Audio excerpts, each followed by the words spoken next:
So welcome to the 3Cs Hub. We're so excited you could make it here at lunchtime. Actually, thank you for being with us for the last 3 days. Very exciting. This panel will focus on energizing a sea change in Central Europe's energy transition. And as you see, we have a wonderful lineup of speakers today in the panel. My name is Valbona Zeneli, and I'm a senior fellow with the Atlantic Council Europe Center. I want to start by thanking the Poland's Development Bank, BGK, and also our center at the Atlantic Council Europe Center for organizing the 3Cs Hub. This program will be shared also on social media, so if you'd like to tweet about it using X, you can just use the hashtag 3Cs Hub. As I mentioned from the very beginning, this will focus on energy, which is one of the main 3 pillars of the 3Cs initiative, together with infrastructure and digital. With this lineup of speakers, we're trying to focus on discussing the role of infrastructure development in ushering the green transition, promoting clean energy investment, the role of the energy in the pillar, as I mentioned at the very beginning of the 3Cs, but also highlighting the important role that the region can play also in the European Union when it comes to green transition. Let me very briefly introduce the speakers, and we're waiting also for another speaker to come. We'll start with Minister Anna Birchall. She's a special envoy for strategic and international relations with Nuclearelectrica. She was a former Deputy Prime Minister for European Affairs of Romania, and she's focusing now on promoting the company's ongoing strategic projects, particularly with North American energy and security partnership. In her previous roles, as I mentioned, she was also Minister of Justice and a Minister Delegate for European Affairs. She has over 20 years of experience in law, foreign policy, and international relations. It's great to have you here today. Thank you so much. Good afternoon, everybody. Thank you so much. And then Ms. Karen Karniol-Tambour. She's the Co-Chief Investment Officer with Bridgewater Associates. I'll be very brief on their introductions. You can see them online too, but it's very important to have such wonderful panelists. Karen is a World Economic Forum Young Leader and was included in Fortune's 40 under 40 most influential leaders in business in 2019. And most importantly, she has been named to Barron's list most influential women in US finance for the last 3 years. It's wonderful to have you here with us. Thank you for being here. We'll wait for the chair of the Export-Import Bank of the United States, Ms. Lewis. I hope she will be able to join us later. Mr. Maxim Timchenko, he's the Chief Executive Officer of DTEK. He has been with the company since its foundation in 2005. And under his leadership, the company has evolved into being from a regional conventional energy company into Ukraine's largest private investor, as well as leading energy company. So we're very excited to have you here today. Let me start with the first question for the panel. We all know that Russia has always used energy as a weapon, and I think it was a very hard wake-up call also for the European Union, for the Europeans in 2 years ago. It has shaken the foundations of European security, where one of the pillars was really focusing on cheap gas from Russia. It's been a tough realization for the Europeans that things finally have to change for good, and energy diversification is part of energy security, but it's part of the security of the European Union. There is this program, the Repower EU, since 2 years now, that is focused on 3 pillars: on saving energy, producing clean energy, but also diversifying. So I want to start with Anna, with the question of and Anna, you have been very vocal when it comes to this issue. So how do you think, how has Russia's repeated weaponization of energy affected the 3Cs and its energy pillar? And how is the region adapting, starting from your country, Romania, but also more broadly the region to the new situation? Firstly, thank you so much and good afternoon. And thank you for all and each of you for taking time to be with us today, being physically present here or online. I have to congratulate and huge thank you to the 3Cs house, and especially to Beata and her team. It's amazing. This is my lucky seat, though, because last year I was on this one, so I hope this year will be a great debate as well as last year. And a special thank you to Atlantic Council, because, and allow me to say a few words about the 3Cs initiative, because we weren't here today, and I'm not meaning just physically here in this wonderful house with those wonderful, panelists and debates that they've been happening in the last days and today and tomorrow.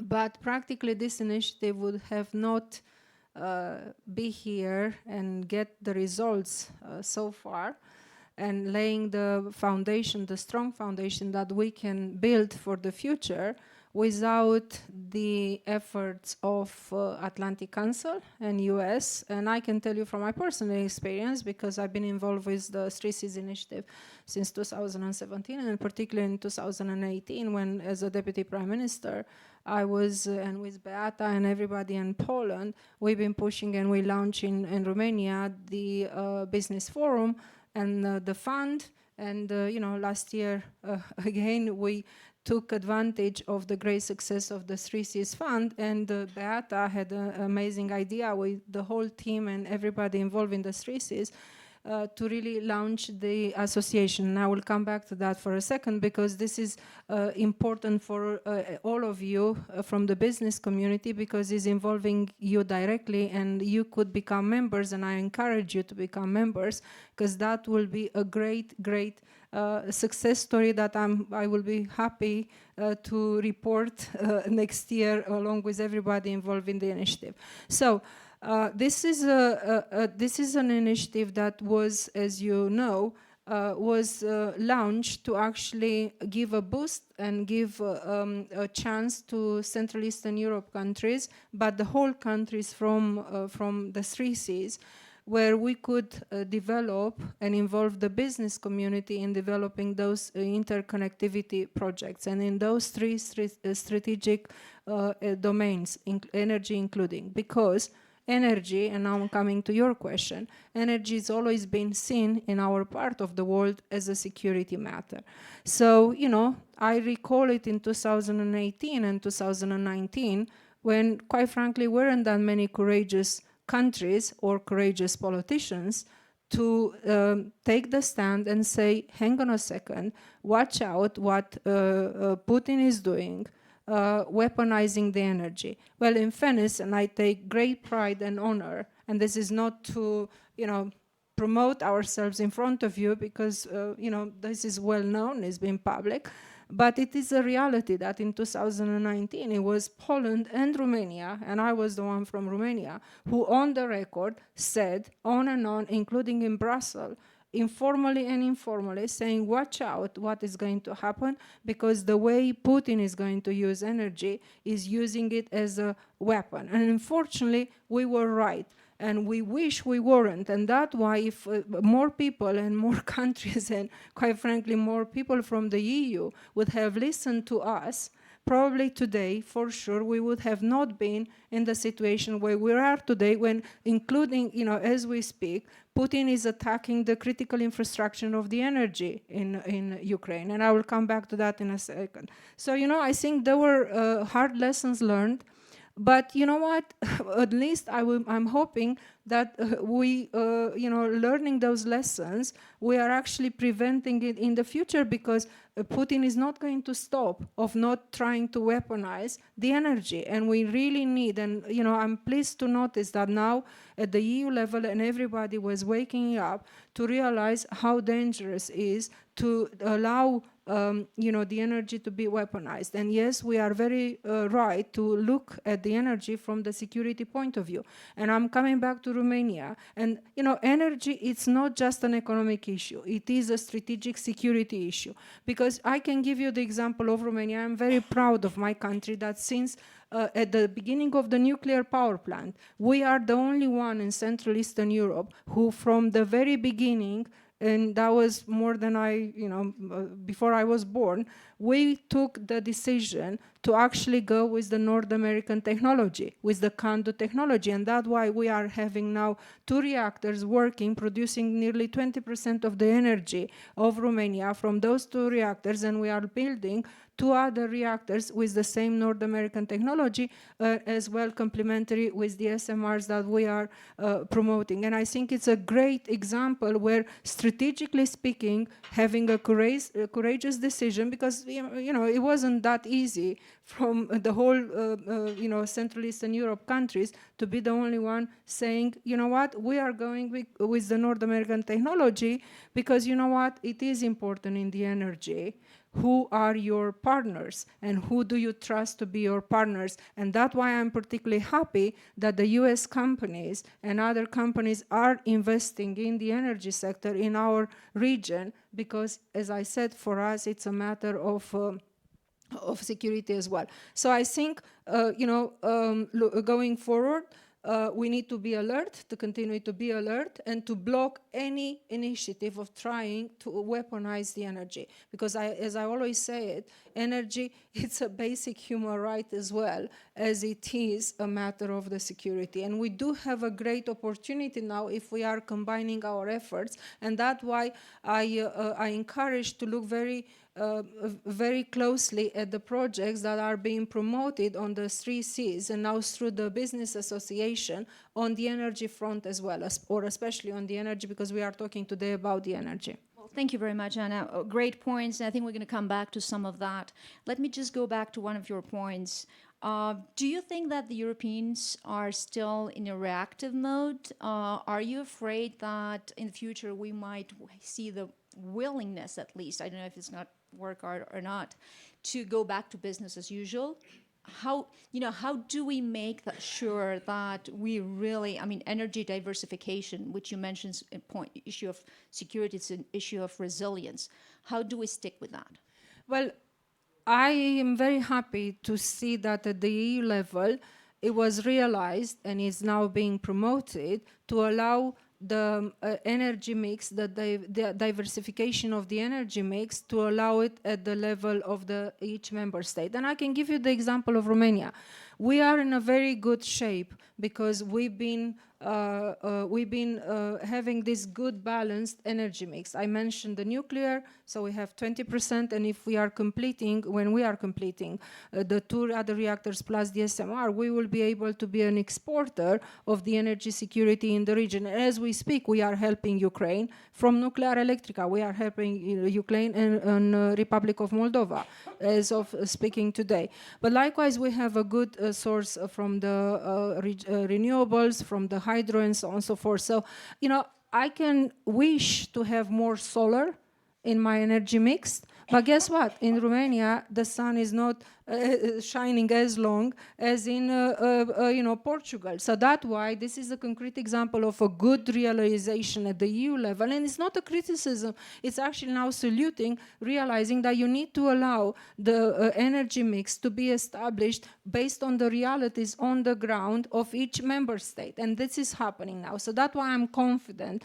that the hard lessons that they've been learned through the horrible things that are happening in Ukraine, I'm confident that we will staying alert, and as I said, we will be discouraging any attempt of weaponizing the energy. And that's why the business community has an amazing and great role to play through through the association. And if you have more time, and I encourage you, please speak with Beata and her team, because it can give you the examples where you could become a member. So each of you could become a member of this association, and this way you will have the chance to be part of those those projects that are actually securing that never ever the energy should be weaponized. Look, there is a chance to go as business as usual. I think will be pretty dumb, to be honest with you, if we will be allowing that. And I apologize for the language, but that's the reality. We will be silly to allow that to happen. So by promoting all those sources of the energy. And again, I'm not going to go back to nuclear because I am, involved in those projects, and Romania has a great expertise on the nuclear. And from that point of view, please look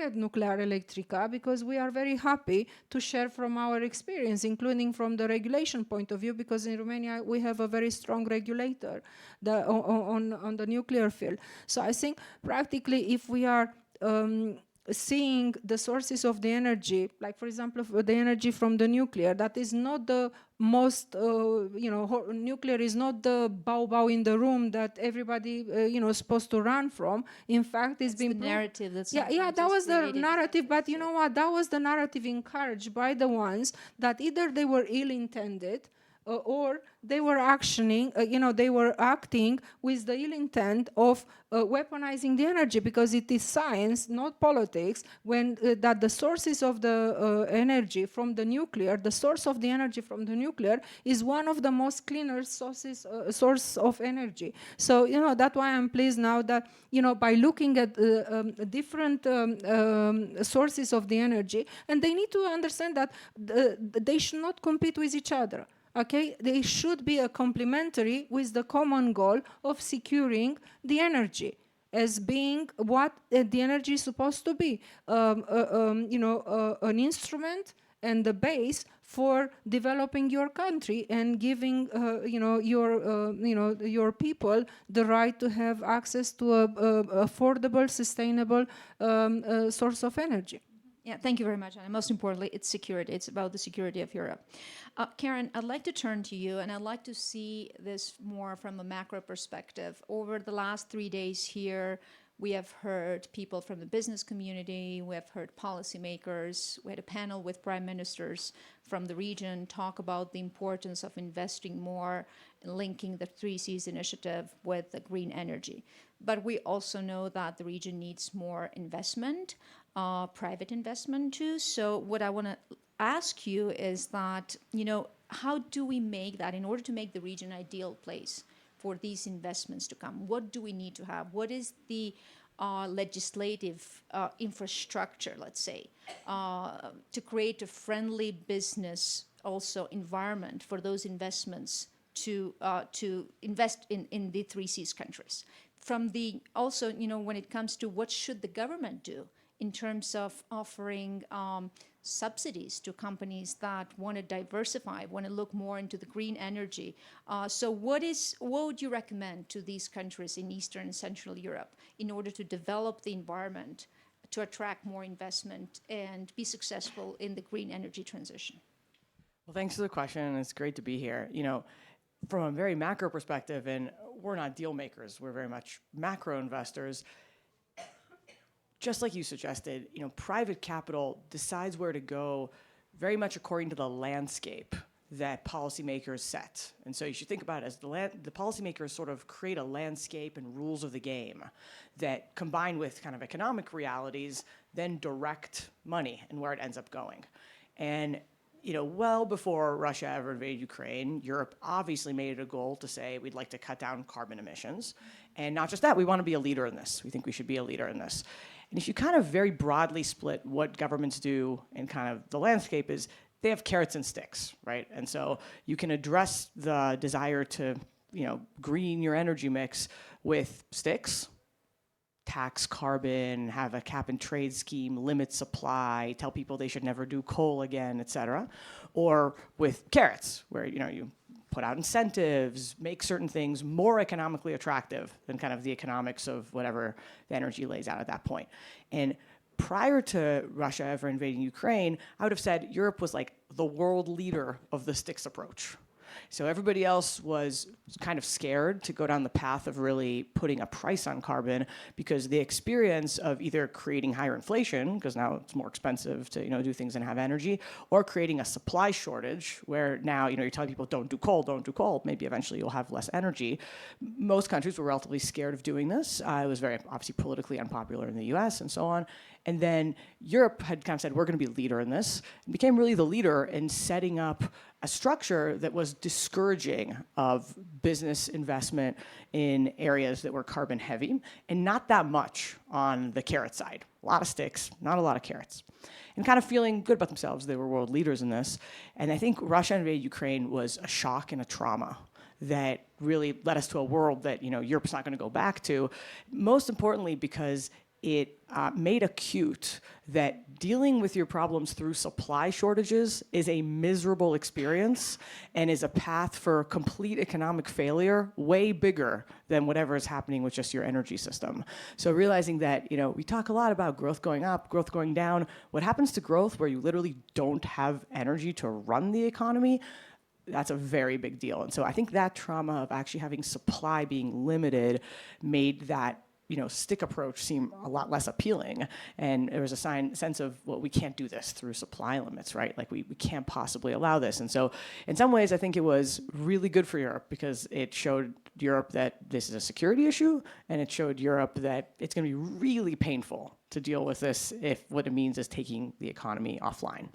Then I think what kind of further encouraged that sea change in mentality is the whole world suddenly waking up to a world where there was inflation after many years that were very deflationary. And so if you kind of had a gravitational pull of inflation towards zero, so you didn't have to worry about that much, suddenly you had inflation again. And so when you start looking at things like, let's tax carbon, do you really want to create more inflation? And I think the United States had this, realization. It was like, wait a minute, if we couldn't even get ourselves to tax carbon when there was no inflation, there's about zero chance that now, with inflation back and it being a security issue and so on, and now having seen what supply squeezes are like, there's no way that that's the way U.S. is going to go. And of course, we all know what the U.S. did, which it went hardcore into carrots and became kind of the world leader in carrots, if you will, with the Inflation Reduction Act. The IRA was basically, let's throw everything we can at forget the politically divisive area of, you know, taxing the carbon. Let's just give a lot of incentives and take the economics as they are and say, how do we shift them further? Now, it's very important to remember that policymaking never starts with a zero, right? The whole world had a policy background that actually encouraged more coal, more oil, more gas for many years, because that was a foundational thing for development. So you're not starting with a landscape of zero. You're starting with having created an environment that in many cases it was wise, ahead of concerns about climate change, to actually favor, you know, some of these energy mixes. And so the United States went, you know, pretty far in saying we're going to put a lot of carrots on the table. And honestly, carrots feel better for everyone, right? Because you have every individual person making a decision, they never see a higher price and say, oh no, I see a higher price, so I have to change my mind and now go do something else. Instead, they see a lower price and an incentive to do something they wouldn't have otherwise done, a profit opportunity. Where does it not feel good is on the fiscal side. Someone has to pay for all of these subsidies. And the United States didn't go through the trauma Europe did of having the energy squeeze and then needing to subsidize businesses and households to keep the economy from shutting down. And so the fiscal issues are real. And unfortunately, you know, they're more real for Eastern Europe in many cases than they are for some of the bigger European economies, simply because you're talking about smaller, open economies where the ability to, you know, finance the debt, especially if you have your own currency, which obviously places like Poland and Hungary do, it needs to be thought out. And so there's a natural limit on how many carrots you can give, even though that's clearly, you know, kind of the right answer. And I think Eastern Europe is kind of at a crossroad. The rest of Europe first got very angry about the IRA and then realized, okay, well, we should probably catch up and start doing things like this too. And I think we're kind of at a crossroad of what's it going to take to shift the policymaking environment to use the fiscal space you have to give as many and as effective of those carrots that you sort of can to galvanize private capital to go where it needs to go, and try to use the things that give you more fiscal room, like getting rid of subsidies for what you don't want. So if you still have subsidies for coal, you can just replace them for subsidies you want more. That's the way you kind of move private capital into the areas that you want it to be.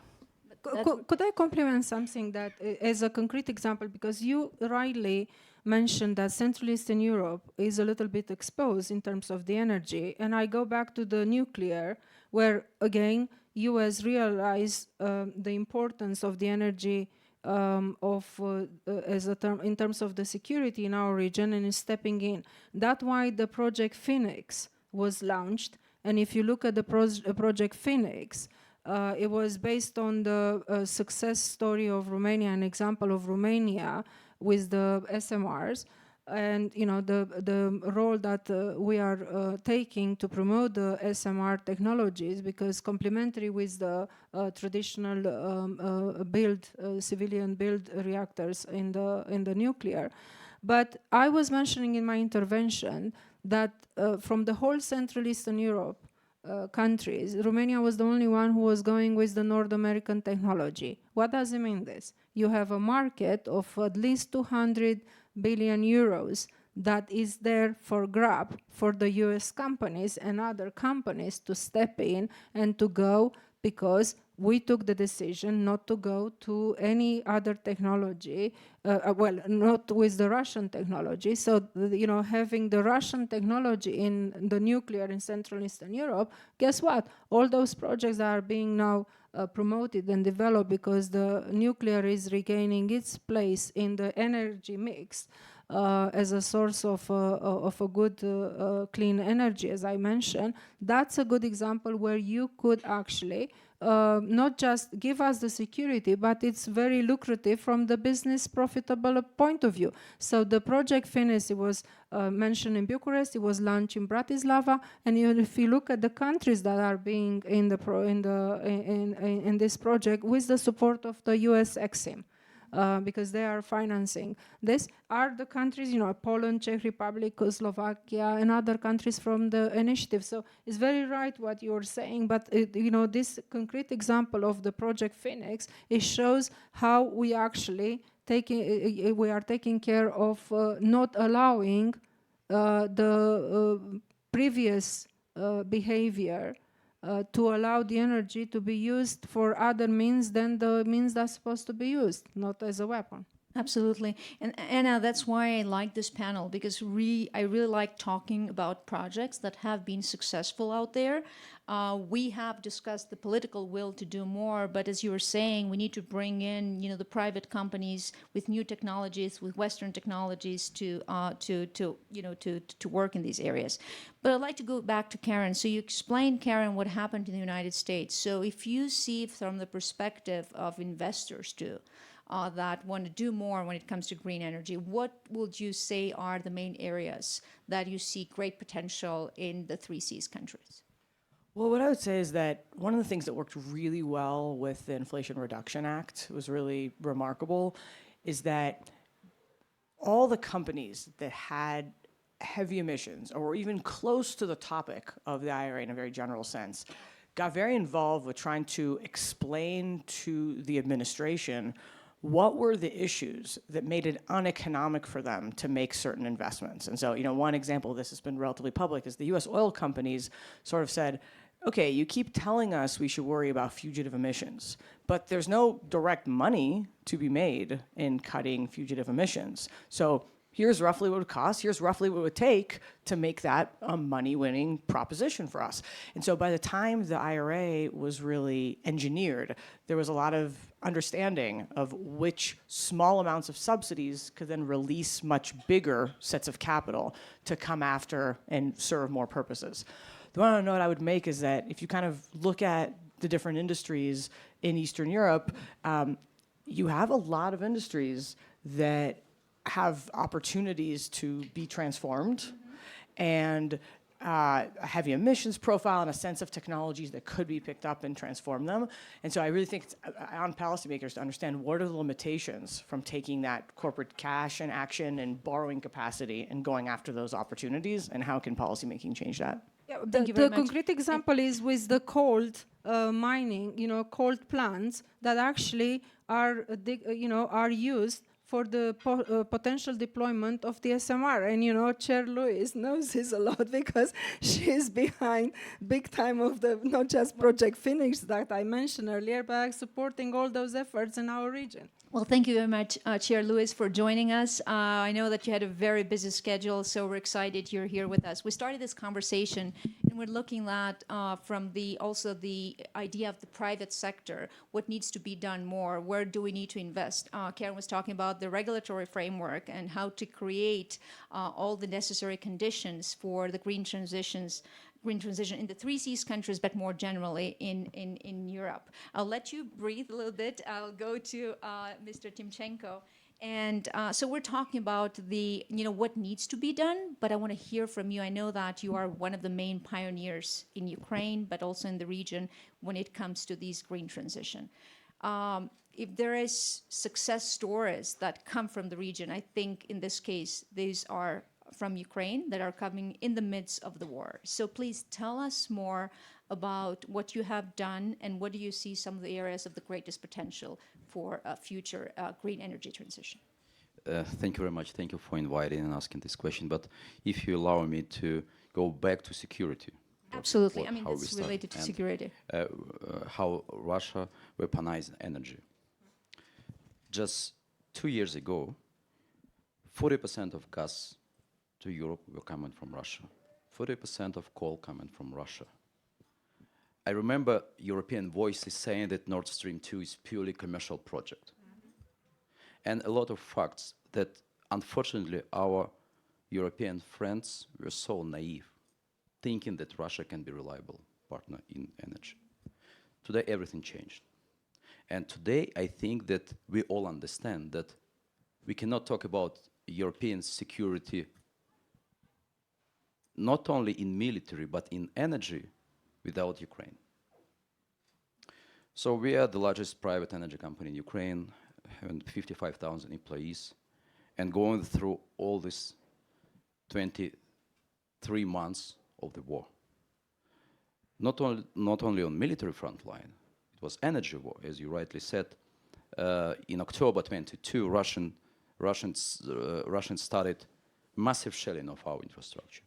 In our case, we lost 50% of our generation capacity by the end of last winter season. And we experienced national blackout in November.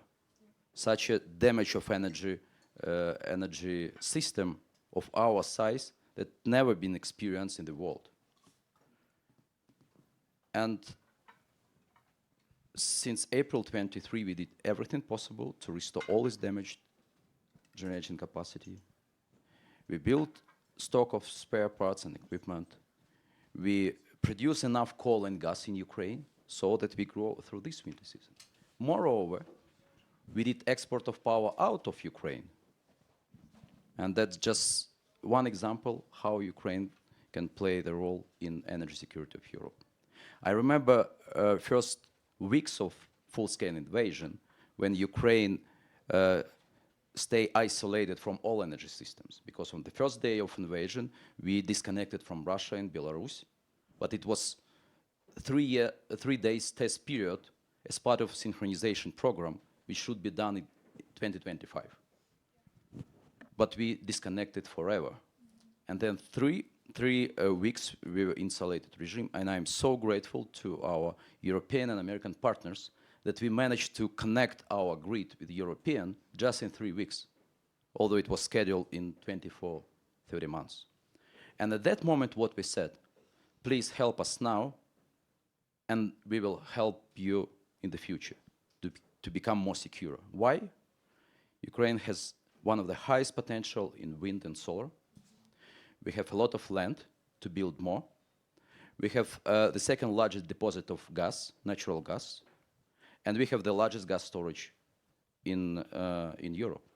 And the reality is now that first time when we have 3 BCM of gas in Ukrainian gas storage, brought by European traders in summertime.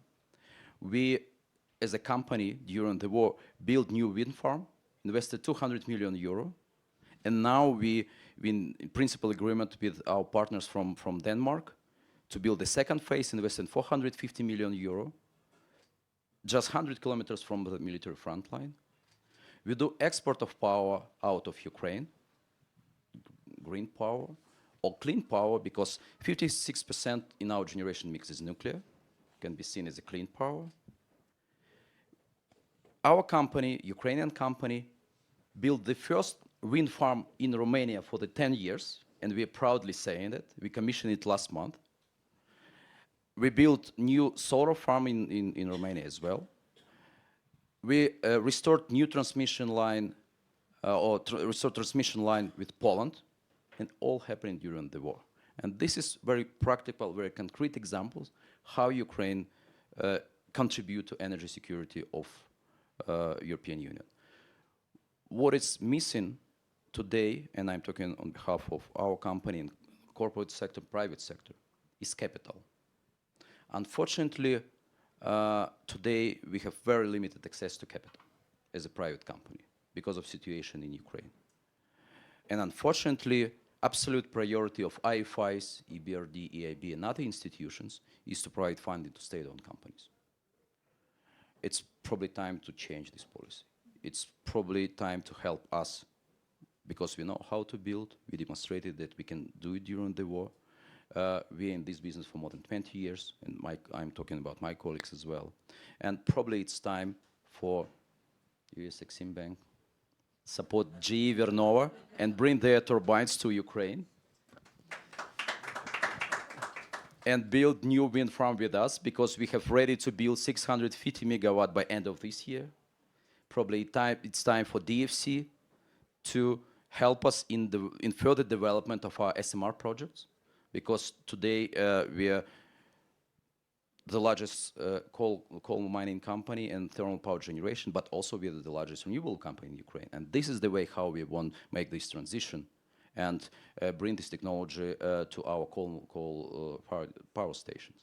So this is what is happening in Ukraine. And can you imagine what can happen after the war? Exactly. Well, Maxim, I want to follow up on that, because I know that you are very strong, your company, but you personally too are very strong into pushing the low carbon growth.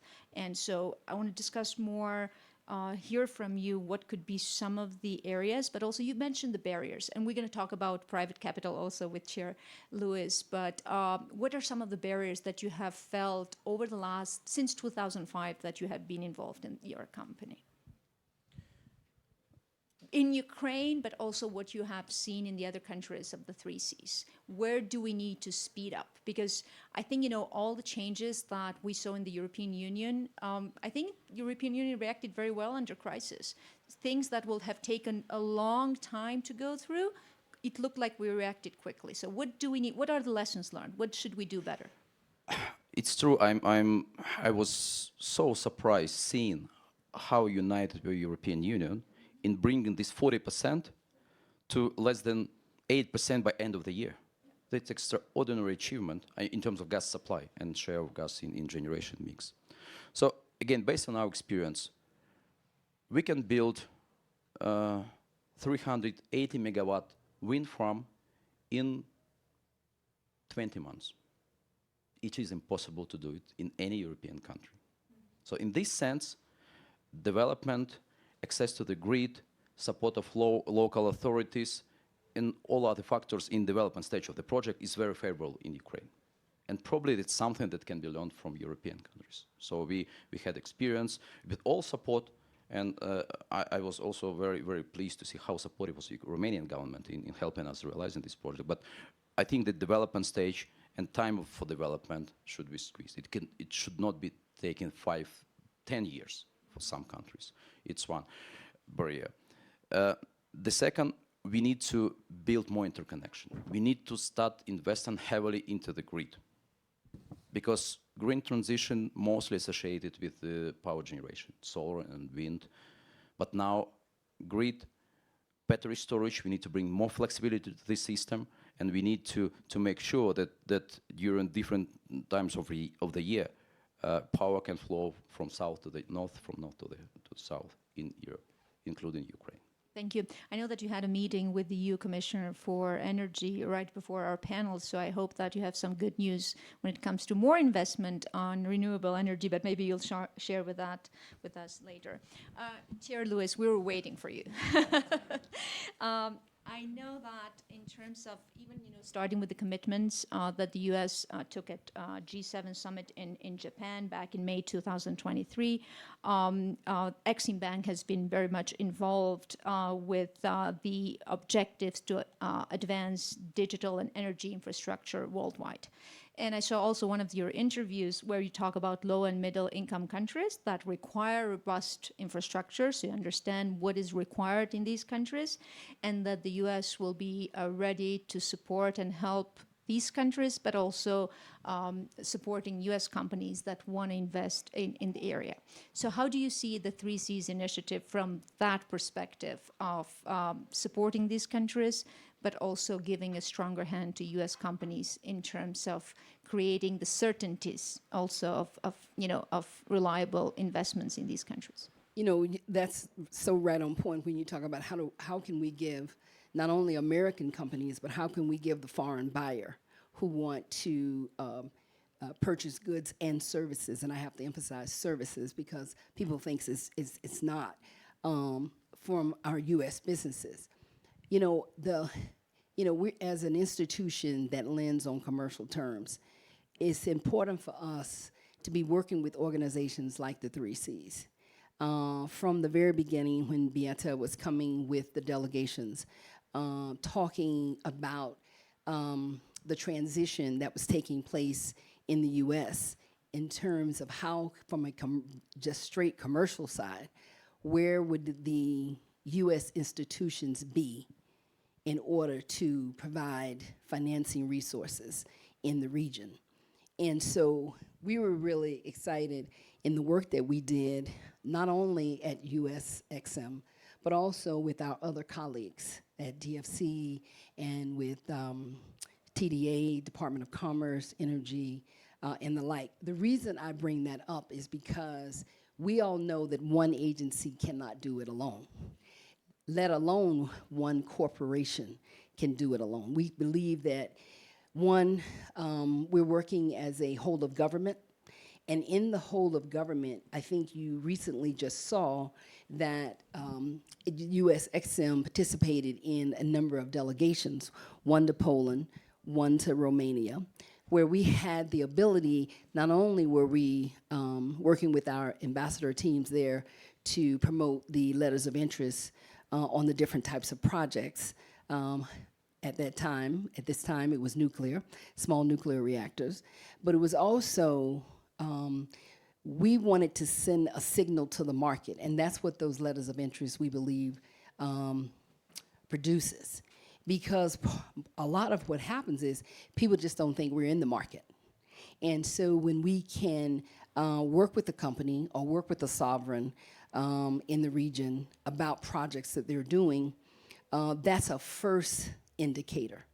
The second indicator that we can also do that people don't know that XM has available in terms of another tool is our Engineer Multiplier Program, which is called the EMP. And so we just most recently awarded one in the region. And when we did in Romania, what that did was it allows for work that can be done in the pre-implementation stage. So feasibility studies and work around consulting services in terms of trying to get the project off the ground. That particular amount, 57 million, that we work very closely with the Minister of Energy on, goes to if the project is fully funded, it will fold into the loan. So nothing is wasted there. I think the thing that is also important for us is that in 2023, we signed over 20 co-financing agreements. Many of those were also in the region. We did 7 MOUs, Memorandums of Understanding, in 2023. Why that was important is because as export credit agencies, we need to understand how we can work together. And so when they can ink that, understand that memorandum or that co-financing agreement, the co-financing agreement operates as a one-stop shop. So people don't have to run around from agency to agency or export credit agency to export credit agency, especially if there's 2 or 3 in a particular transaction. They can come to one, whoever is the lead, and begin the work because we're all bound by similar terms and conditions, and so we can cut the time, we believe, in terms of trying to move these projects along. We spent time a few short months ago in Romania talking to all the leadership, just like we did in Poland, talking to all of the leadership. we are guided by our ambassador and their team, but it is not something that we do alone.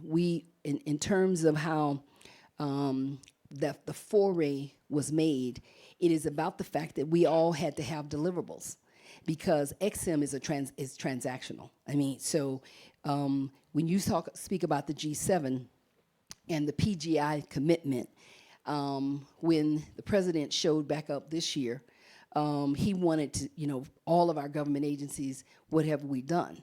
We were proud to say and be a part of at XM that we had done $907 million in a solar project in Angola. We are now on tap for about another $1.6 billion. Also around mini grids, also a project again, and it happens to be in sub-Saharan Africa, and it happens to be in Angola. I say all that to say those PGI commitments forces all of us that the president made and the commitment that America made, it forces all of the government agencies to step up and to show that we can be there to make sure that America lives up to its commitment. So just recently, like 2 days ago before I came, we had a PGI meeting at the White House, led by our National Security Council, where we were definitely all on point as to what's the next phase, what's the going forward. And we need to be it's of course all about infrastructure, but in those pillars of whether it's health, whether it's gender, whether it's digital technology, we need to be expanding our outreach. And so the only way that we're able to expand our outreach is the pipeline.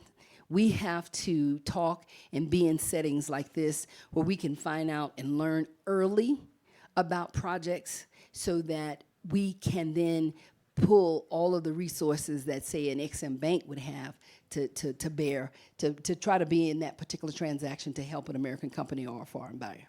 Well, absolutely. This is great news. And as you pointed out, it's not just, a comprehensive approach, whole of government approach of the U.S. together with other departments, but it's also bringing knowledge about opportunities that exist out there.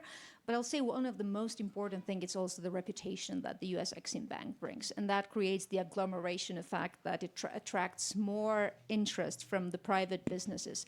Anna was talking more times now during the panel about the importance of using in the nuclear also U.S. technology. And that's my second question for you. It looks like, and I want to talk about the Western leadership, which is very important in a strategic competition also context, that, the U.S., Germany have led the solar and wind renewables.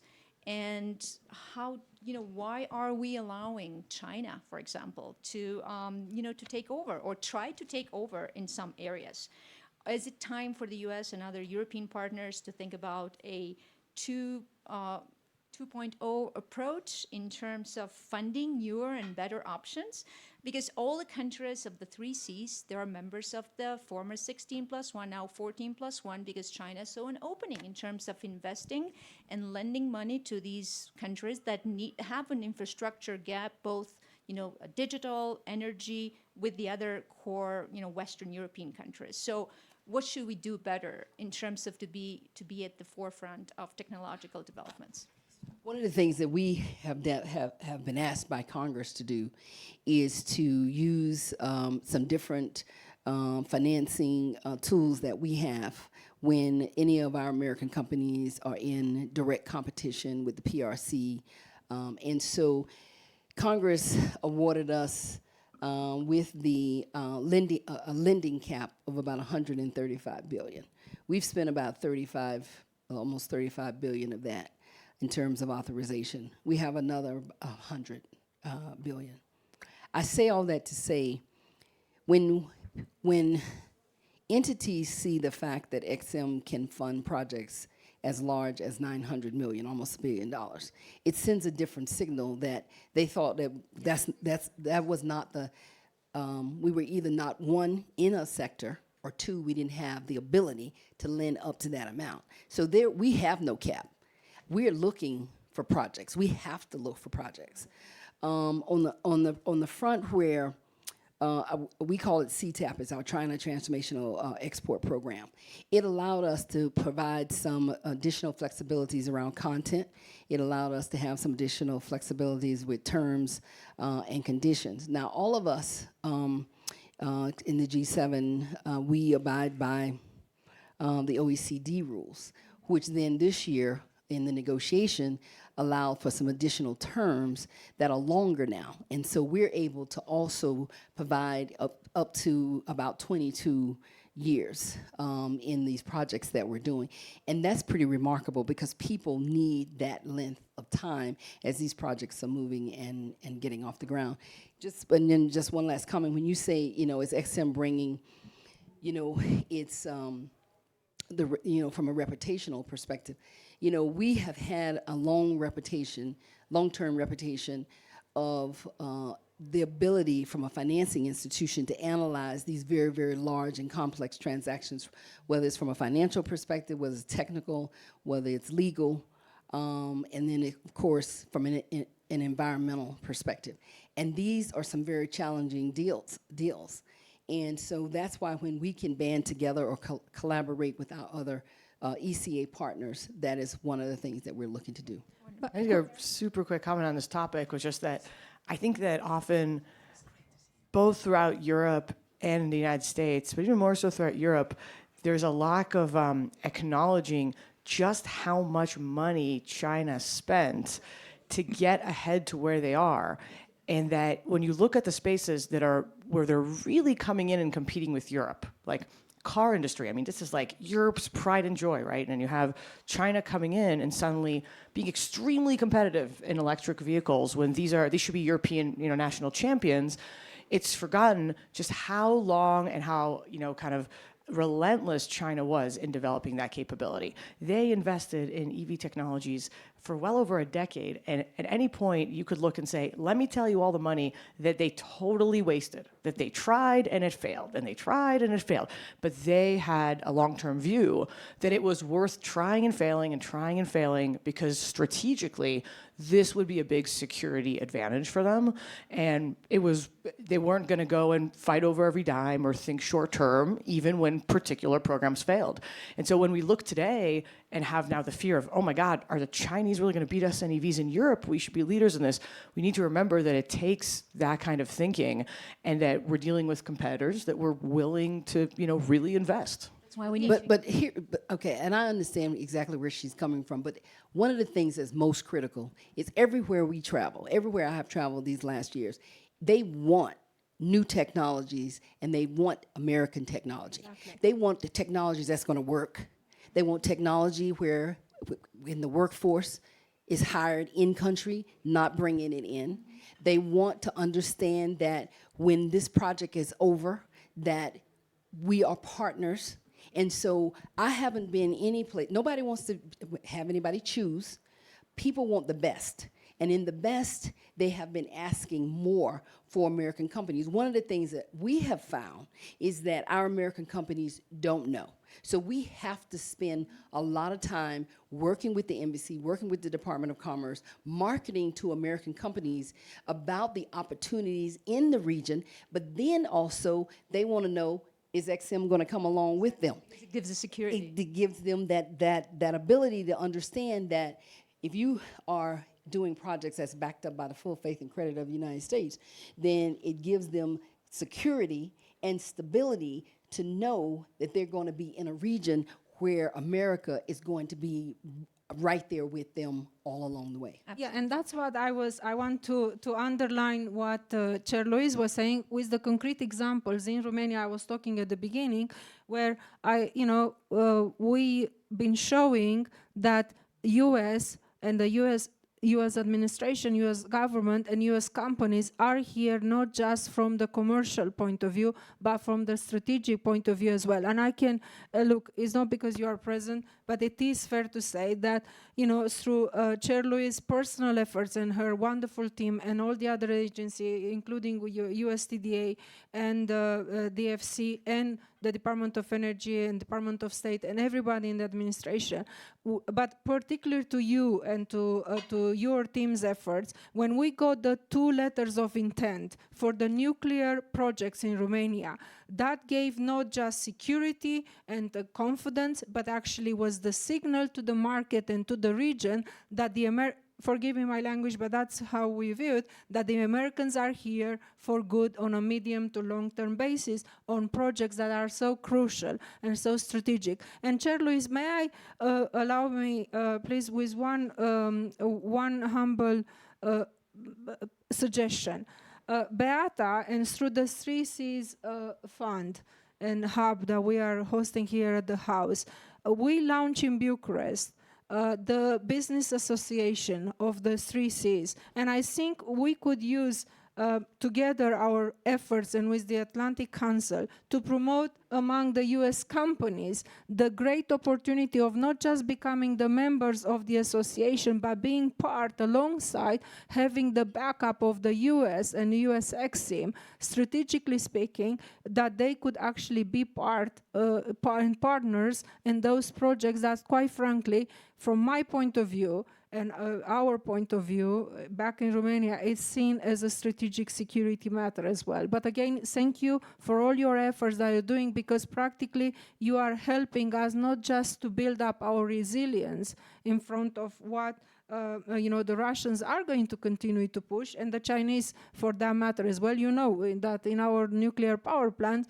they were blocking the development of the 2 other reactors just because they didn't want Romania to become independent. And now, since the efforts that we've been doing together since 2019, we managed to unblock that and be at forefront. But those letters of intent, and the letters of interest from the US Maxim was the concrete signal that actually you are there behind those projects that are assuring our resilience but independence in terms of the energy security. Thank you.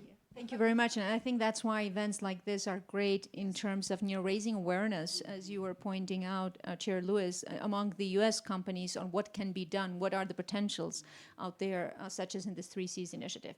I have more questions, but we only have 10 minutes left, and I'd like to open the floor to take any questions or comments from the audience. Please, you can have the microphone. Quickly introduce yourself, please. Konstantin Mogoletsky, Green Recovery Fund, Ukraine.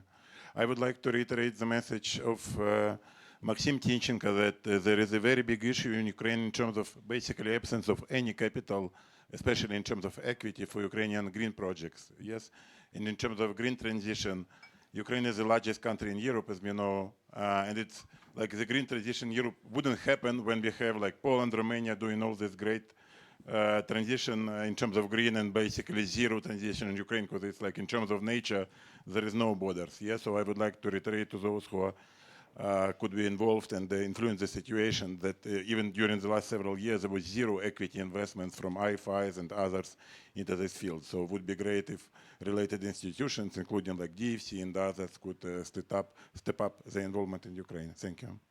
I think we hope that the work that we do, and actually our mandate says we are there to help crowd in finance, that we cannot, supplant that.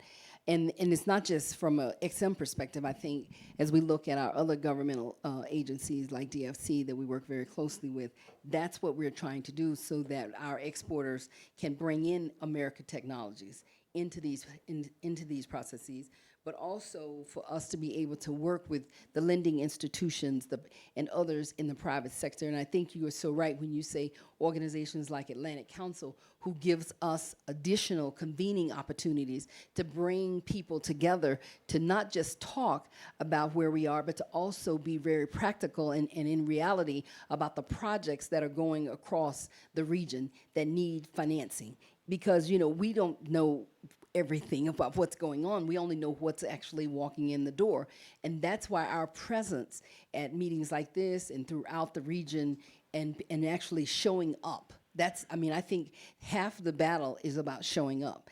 But not only showing up, you got to then deliver some results. And so when you see us be able to do what Anna was describing, whether it was in Romania or Poland or through other regions, other parts of the region, then people have that belief that this is solid and that we want to see all types of projects that are coming to us. And so when you look at whether, like you're saying, whether it's wind, whether it's solar, whether it's hydro, we're nuclear, we're open for business.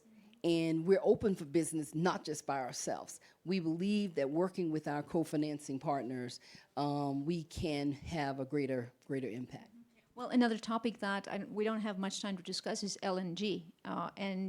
Even in terms of communication in Europe, all the narrative that was created in European countries that LNG is much more expensive than other types. So that's very important in terms of communication too, in raising awareness. But thank you for your comments. And I think this is just almost all women panel. That's why it has such strong deliverables, I think, at the end. I think we have time for, 2 quick questions, please. Hello, my name is Maxim Bogdanovich. I'm here with the team of Svetlana Tikhanovskaya, and I'm also very happy to see Karen on the panel because I had the pleasure of interning at Bridgewater last summer, and I remember. It's awesome to see you. Yeah, so I have a question. Since we have such a panel representing both the public and the private sector, which is related to what the Ukrainian speaker brought up about the absence of investment into the Ukrainian energy sector.